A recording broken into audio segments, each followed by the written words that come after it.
When we think about robbing a bank, we immediately think about people, I don't know, in ski masks with guns running into a bank. They yell something along the lines of, "This is a robbery, get on the floor." They shoot out CCTV cameras. They grab the manager, go to the vault, steal all the cash before getting away in an appropriately high-powered vehicle while police cars come screaming around the corner.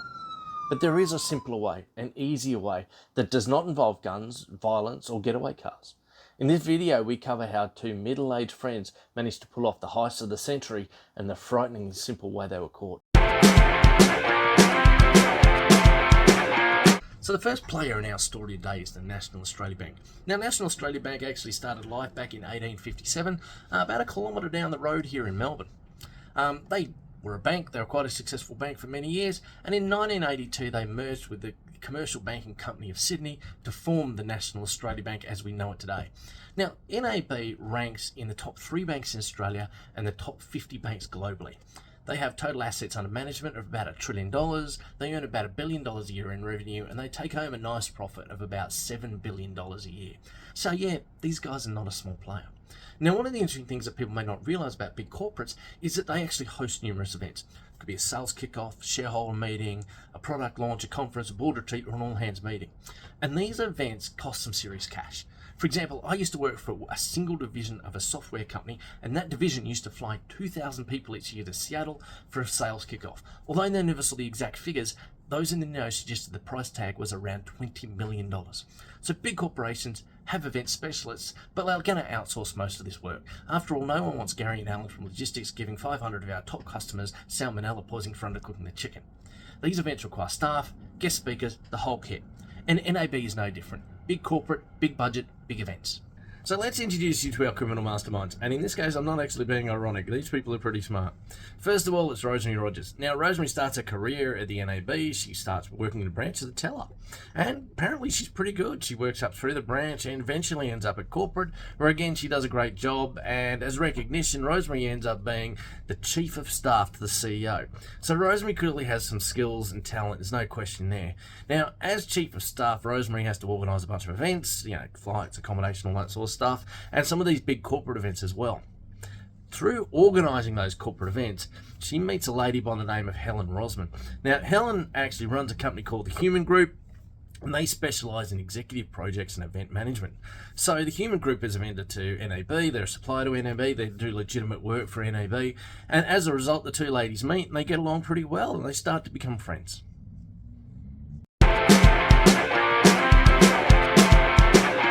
So time ticks along, the girls get along really well, they become friends.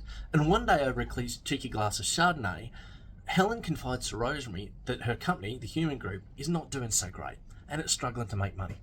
Now, depending on which criminal trial you believe, one of them says to the other, well, we could inflate the invoices, that could help the company out, right? So the two besties take their first step towards robbing the bank. And like so many frauds, the way they start is remarkably simple.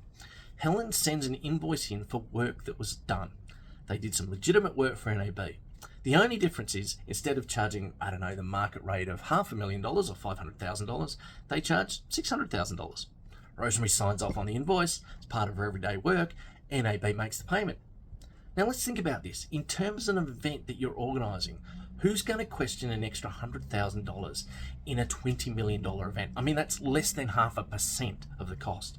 What's more, if anyone did actually question it, which they're not going to do, but if they did, the Human Group could have what's called plausible deniability. Helen could just turn around and say, hey, look, sorry, it was an honest mistake, let me send you a credit. This sort of thing happens in business all the time.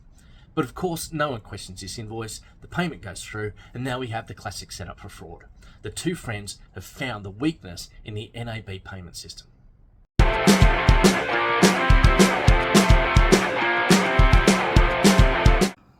So here are some statistics to share with you. Academics estimate that only 1 in 3 fraud cases is even reported, let alone having someone prosecuted and convicted for the crime. So less than 30% of fraud cases leads to someone getting convicted. The Association of Certified Fraud Examiners reports that the average loss per case is 2.6 million Australian dollars or 1.7 million US dollars. In contrast, 60% of bank robbers get caught, and in 2019 the FBI reported that the average money stolen in a bank robbery was $6,500 Australian or $4,213 US. So the expected return for each type of crime the chance of getting away times the reward is kind of interesting. For fraud, you're expected to return $1.82 million. For armed robbery, $2,600. So there's a big difference here. The final detail is in the sentencing. In my home state of Victoria, the average sentence for fraud is 2 years and 1 month. The average sentence for bank robbery is 4 years and 5 months. So let's get back to Rosemary and Helen. Two friends are now calling themselves besties and sister from another mother and are working on a scam for all it's worth. Helen sends the invoices in, Rosemary proves the invoices, NAB pay them. It's all too easy. And boy, do these ladies really enjoy their ill-gotten gains. They have luxury, and I mean luxury holidays, they have retreats, luxury cars, homes, renovations, landscaping, shopping sprees, you name it, these two are into it, kickbacks everywhere. Over the years, no one knows how much was actually stolen. The Human Group invoiced NAB for a total of $120 million over around 12 years. Helen sends the invoices in, Rosemary approves them, NAB pays them. It's estimated that the value of work that the Human Group actually did for NAB was something in the order of $50 million. It's actually really hard to come up with a figure. But yeah, that means that there was an estimated $70 million that was stolen. When police arrested and charged the two women, they focused on the years between 2013 and 2017, as the years prior were really just too difficult to actually prove that the fraud had occurred. By focusing on those few years, they actually gathered enough evidence to convict both women of fraudulently obtaining about $10 million. Eventually, both were convicted. Rosemary cooperated with the police, spilled the beans and appeared remorseful, and as a result, she got about 8 years. Helen blamed Rosemary, the judge didn't believe her, and she got 15. Now, the final tantalising tidbit is that none of this money was ever recovered by the bank. So it begs the question, and put your answers in the comments if you want, but would you be willing to do 10 years in prison to get away with $35 million?